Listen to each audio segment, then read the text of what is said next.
Hello, this is Gihan Perera. How are you coping and planning to cope with our fast-changing world in 2025? Now, you don't need a futurist to tell you that our world is changing faster than ever before and that we're going to have a lot more change and uncertainty and disruption in the future. You don't need me to tell you that because we're all experiencing it every day. But as a leader, how are you managing and navigating your team through that? Because leaders now have a dual responsibility. On the one hand, you have to navigate through this change and lead your team through that change. But also, on the other hand, you need to keep an eye on the future so you can take advantage of the opportunities that this change brings. The problem is that we're moving faster than ever before.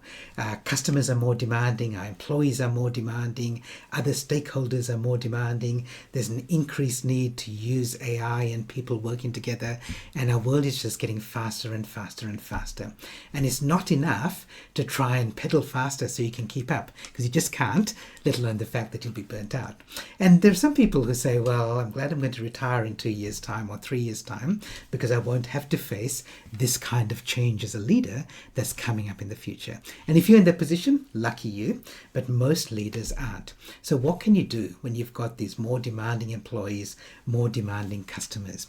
Well, one of the things that you can do is partner and collaborate with other organizations to be able to solve your customer problems and even some of your employee problems and issues and goals as well. So this idea is called cross-industry collaboration. It doesn't have to be even people from within your industry. What you're looking for are people who can help you solve the problems that, let's say, your customers have at the moment.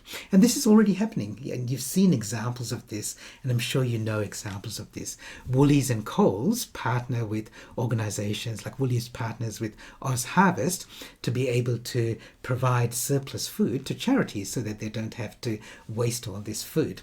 Telstra and the Royal Flying Doctor Service are collaborating to increase the number of telehealth services that can be offered to people in regional areas.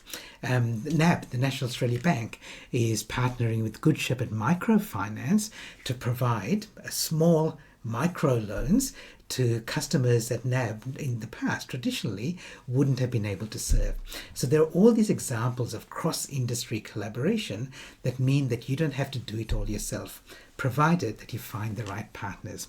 And this idea of cross-industry collaboration is one of 10 trends that I've identified in my research, 10 key leadership trends for 2025, and cross-industry collaboration is one of them.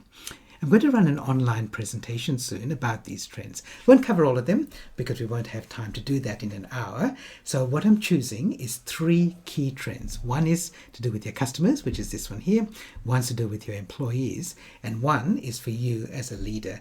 And I'll cover them in this presentation. I'll give you some really practical things that you can do to make sure that you're on top of these.